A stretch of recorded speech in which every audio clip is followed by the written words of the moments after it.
Hi, Ben from the North American Guitar, and we are here at NAMM at the Boutique Guitar Showcase with yet another of one of our dear friends, Mr. Michael Spalt from Spalt Instruments.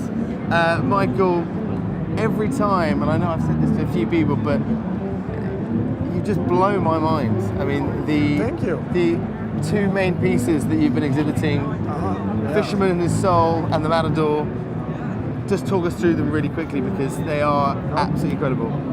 Well, they're both obviously NAMM pieces in the sense that this is the place to display, you know, the top of the line stuff. Yeah. The Fisherman and His Soul is something that came together actually quite quickly. It's based on a story by Oscar Wilde. Yeah. Out of a collection of little novels called House of Pomegranates. Yeah. And it's a story about a fisherman who falls in love with a mermaid and then discovers he can't be with her because he has a soul. So he gets a young witch to help him get rid of the soul and sends it away. And the soul asks him for a heart. He says, no, I need that because I'm in love with the mermaid. And he goes, and the soul says, well, once a year we meet. And so the soul goes off into the world, and a year later they meet on the beach, and the soul tells him all these stories of the adventures it had. And since it doesn't have a heart, it's a sociopath. So, and it's written beautifully in the sense that he's not describing the bad things the soul says, but it's like, and then it did a very strange thing. Yeah. And you get the idea. Anyway, so the soul tries to get back. He says, no, no, and goes back in the ocean. This happens several times.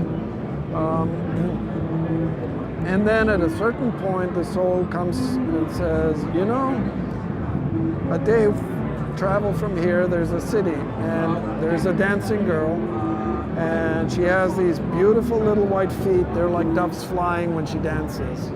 And the fisherman thinks, well, my mermaid doesn't have feet. I kind of miss that. And he says to the soul, I'd like to see that. It's just a day for me. And the soul says, yeah, take me back and I'll lead you there. And so he takes the soul back and they go, and well, the soul goes from one city to the next, and no city is the right city, but the soul makes him do some very strange things, and he gets increasingly upset.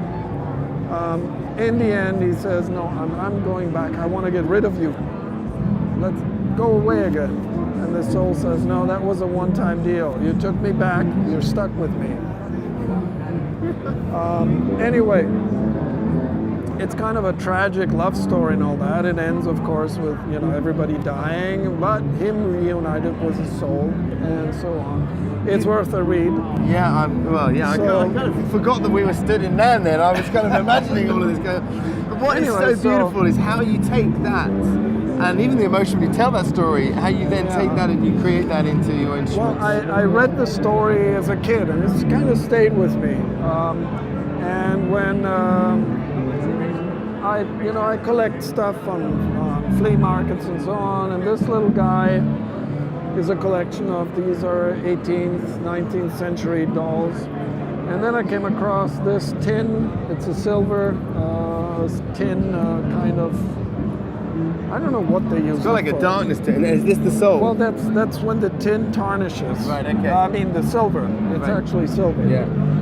But in this is the fisherman, surrounded by shells and the symbols of the sea. And this is the soul going off with the darkness. And it just kind of came together. And so, Is it maple?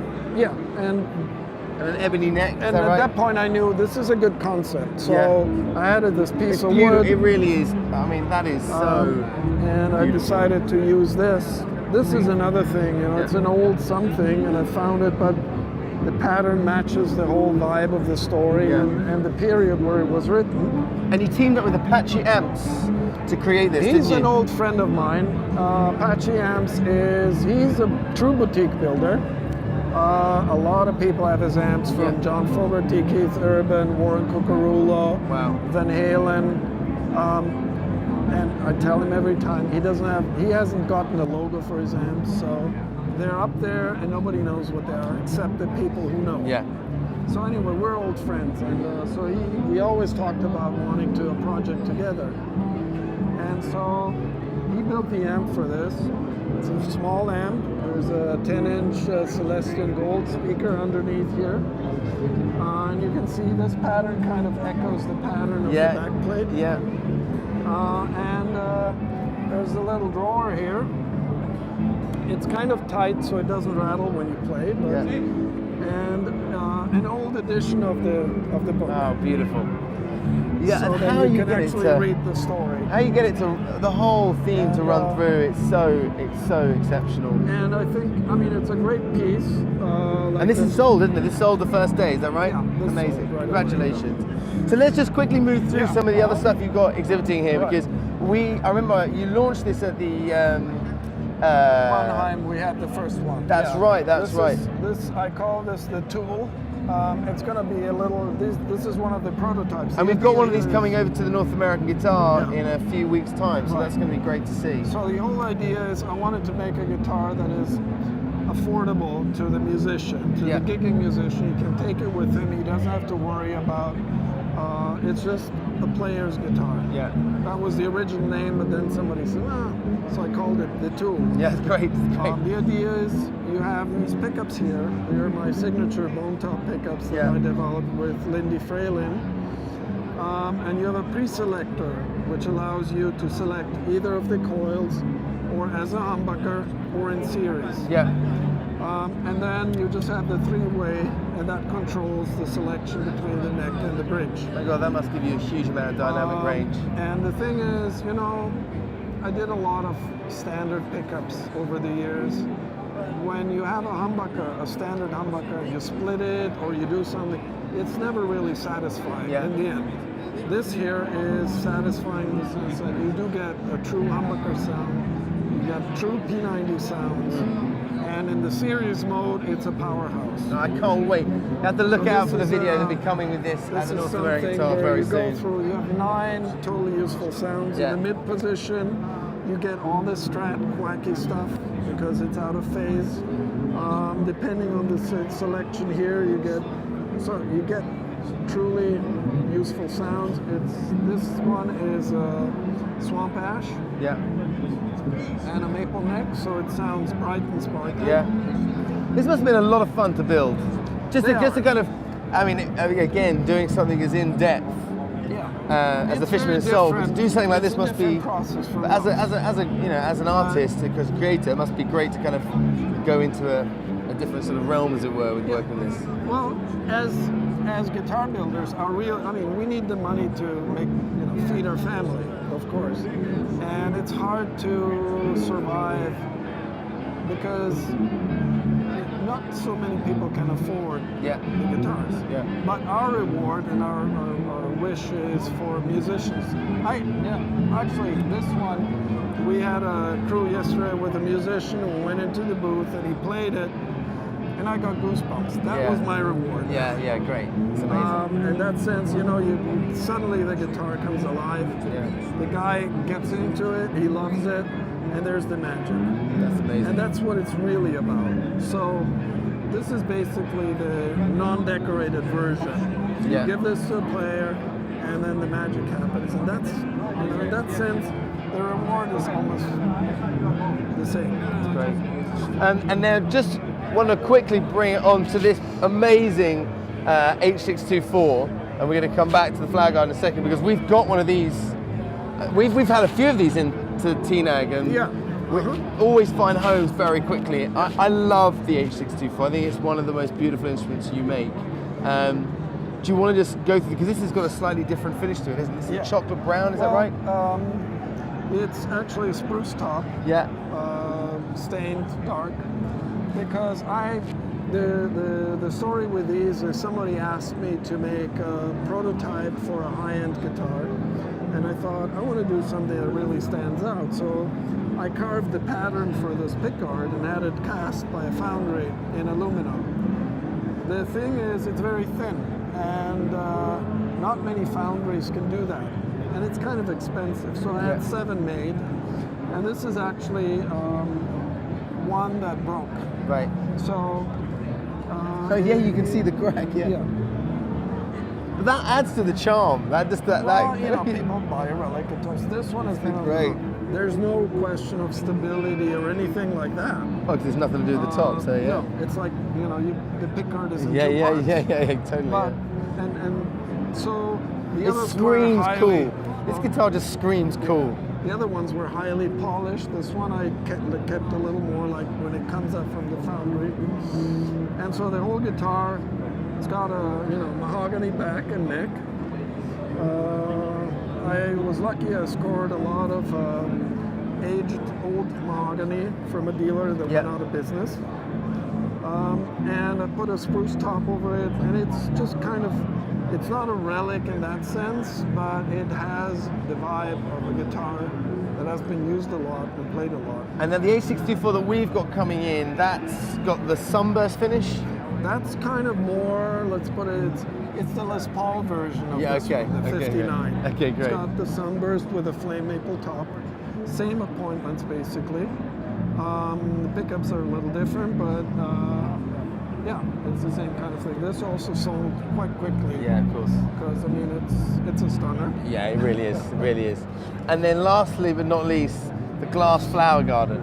So talk to this, wow, This is another one in the series of what I call the art guitars. Yeah.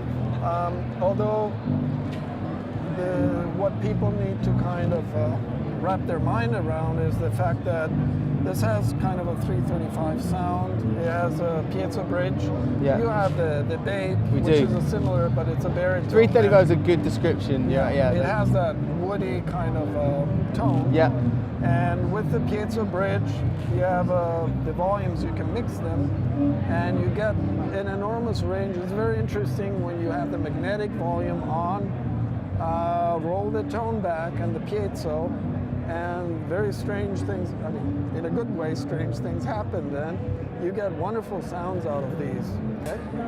So we're actually talking about, I'm going to come over to Vienna and maybe sort of film a little mini documentary about how you go about creating these amazing instruments, and go to a flea market with you and look at more detail. And it should be a lot of fun. You know, I can show you my collection of stuff and how it comes together and all that, because I think with I these just see a guitars, treasure trove of just drawers that you got to pull out. It's not quite like that. It's more like a heap of crap. I always wanted to have that kind of, you know, a nice setup where you have lots of drawers, but for the most part, it never really happened that way. But in a way, it's part of how I work. It does have a lot of by chance, in a way. I come across something, and then I see something else, and things kind of gel.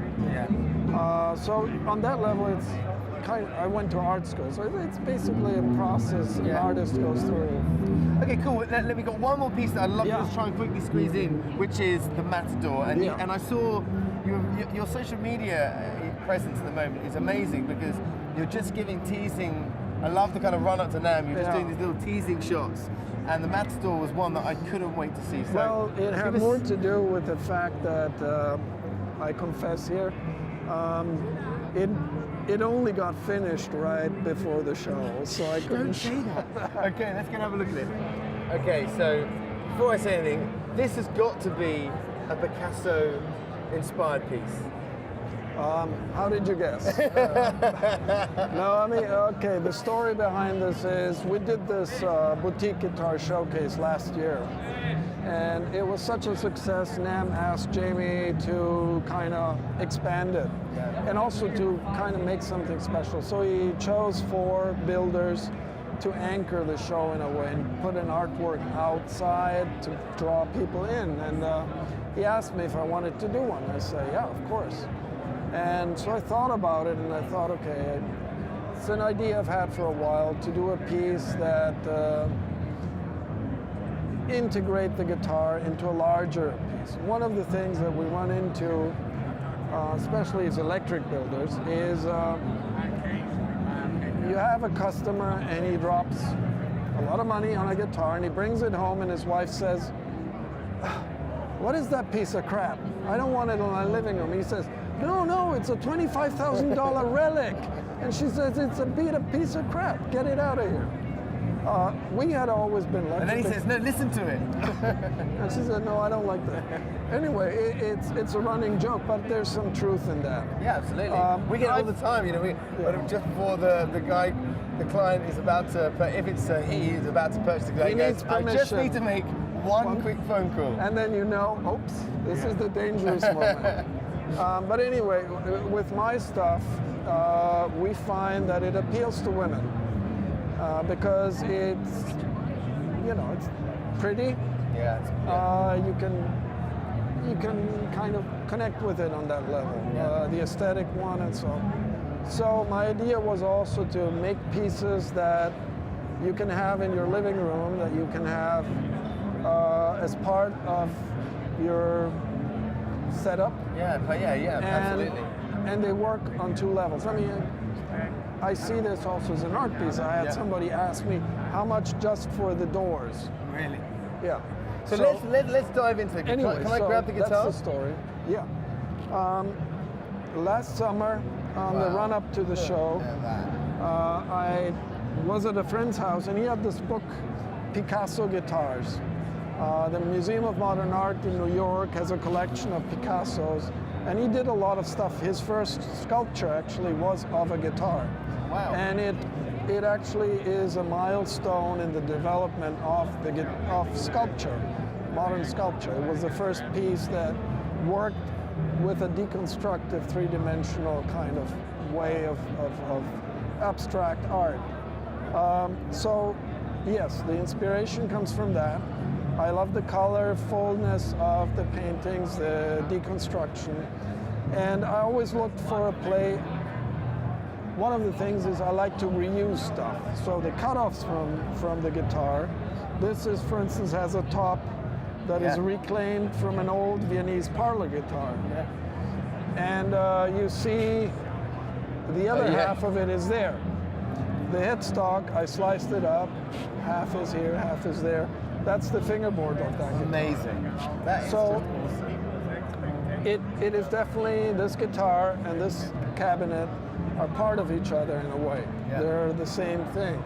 Now, the thing about this is it's intended as, and let me show you. You open it up.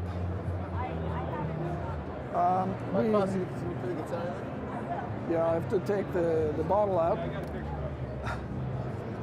But we'll get on to the wine in a minute. Yep. Wow. This is where it can live when you don't have it out to play, you know. And so that was it's the first of these pieces. I intend to make more because it was a lot of fun. And the reason I never posted pictures was it just got literally, I was flying out to the NAMM show on Wednesday. It got packed on Tuesday, and Tanya had time to do a photo with her phone, and that was it. Amazing. We've got a huge amount of reaction as well. A lot of reaction from it. Oh yeah, it's been a successful piece. And last question, the wine. Okay, Picasso was a Spaniard, but he lived in France, so this is French Calvados. Congratulations, Michael. Thank you. What a show. It comes with it. Of course. Yes. We're going to try and drink this now, no.